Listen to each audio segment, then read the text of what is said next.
was around 11, every holiday meant that long 2-hour drive out to my grandparents' place in rural Ohio. You know the kind of town, quiet, flat, where everyone waves at each other but also keeps decades of secrets behind their doors.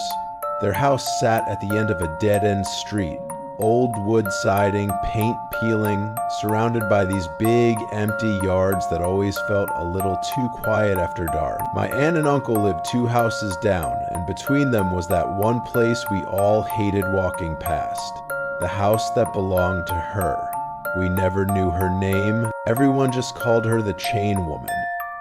She was tall, like 6 feet easy, and broad-shouldered, always wearing these heavy, rusty logging chains around her neck that clinked when she moved. Her gray hair was wild and matted, her old dresses stained, and those mud-caked work boots thudded against the porch every time she stepped out. What creeped us out the most wasn't just how she looked odd. It was what she did. You'd see her outside, scrubbing the walls of her house with soap and a stiff brush, over and over like she was trying to wash something away, even in the rain. Sometimes she'd stop, stare straight at us, and shout things like, "The devil's coming for you," or "You'll pay for your sins." Her voice was low and gravelly, like broken glass scraping through smoke. The adults always brushed it off. "She's just old and lonely," my mom would say. "Don't bother her and she won't bother you." But we knew better. Every time we had to walk past her house, we ran. Those big front windows always had her shadow standing behind the curtains, watching. One time, my cousin swore he heard her mutter something about burying the sinners.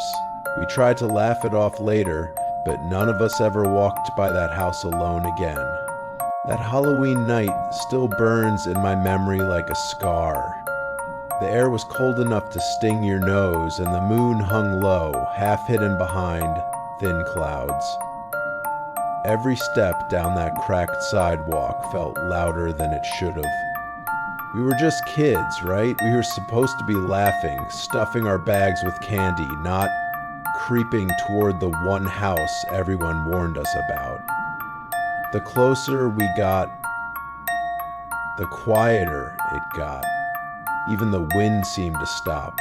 Jake was in front, trying to act brave, swinging his plastic sword like some kind of hero, but I could see his hands shaking. The house loomed over us, its windows black, the porch sagging under years of rot.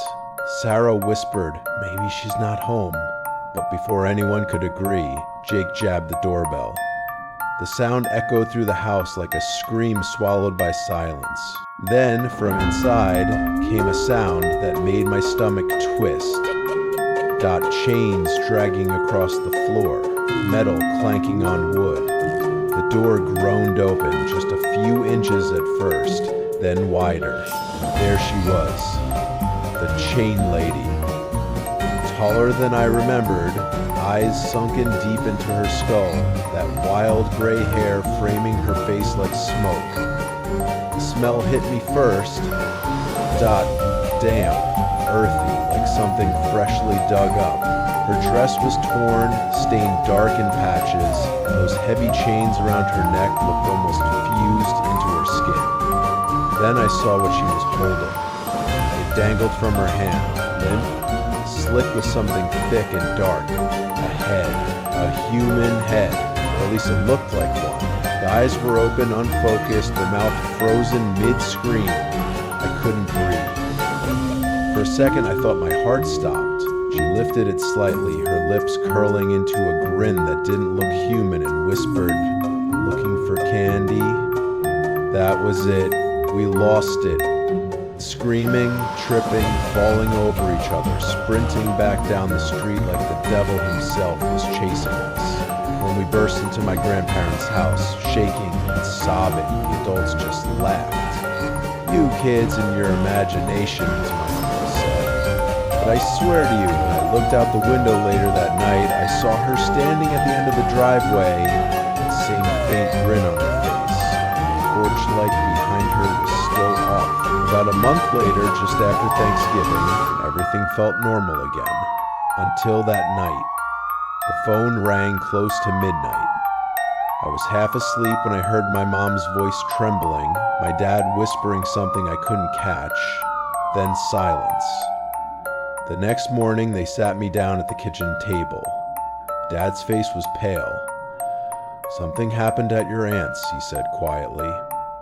My stomach dropped. Turns out, the lady next door, chain lady, had attacked her. My aunt was bringing in groceries, holding my baby cousin in one arm. It was almost dark, the streetlights just flickering on. She didn't hear anything until she felt something slip over her head. A rope saw, the kind you use to cut tree branches. The woman yanked hard, sawing back and forth. My aunt dropped the bags, kicking and screaming, clawing at the door. The rope tore into her skin, blood soaking her shirt. My uncle burst out with the fireplace poker, swinging like his life depended on it. He hit her arm, then her head, again and again until she fell to the ground. The police and ambulance came within minutes, lights flashing red across the front yard. My aunt survived, but barely. The doctors said a few more seconds and she would have been gone. She needed surgery, stitches, the whole thing. Now there's this scar, a jagged pink line running from ear to ear. Sometimes she hides it with scarves, but when she forgets, it's right there. A reminder of that night. And the scariest part? The woman never said a word during the attack. Not a scream, not a sound. Just this twisted smile like she'd been waiting for her, but that wasn't the end. When the cops arrested her and went through that house, what they found was beyond anything you'd see in a horror movie. She'd been digging tunnels underneath her property, deep ones, reinforced with old wooden beams like something out of a mine. They stretched out from her basement all the way under my grandparents' place, my aunt's house, even the neighbor's yard. That's why she was always working in her garden. She wasn't planting flowers. She was hauling out dirt in buckets at night, dumping it into those raised beds to hide the evidence. When investigators finally went down there, they found this small dirt room, like an underground shrine. The walls were covered in melted candle wax and weird symbols, crosses scratched backward, devil faces, words written in something that looked like dried blood. And in the center, they found jars and plastic-wrapped bundles. Inside were heads, real human heads, 3 of them. The police said they belonged to missing people, drifters and hitchhikers who'd vanished over the years. She'd been living like that for decades, completely alone, just her and her chains and whatever voices were echoing in her head. When they tested that prop head from Halloween, it matched a man who'd gone missing just a week earlier. That realization hit me like a brick. We weren't just kids messing around that night. We were inches away from becoming her next victims. After that, they tore the whole place down. Every tunnel was filled, every trace of her buried for good. Or at least that's what they said. My aunt and uncle packed up and moved across the state. They couldn't stand the thought of living near that house again. My grandparents stayed, but they built a tall fence and got motion lights installed everywhere. Even now, years later, I still think about it sometimes. When the wind rattles my window or I hear footsteps outside, I remember her face.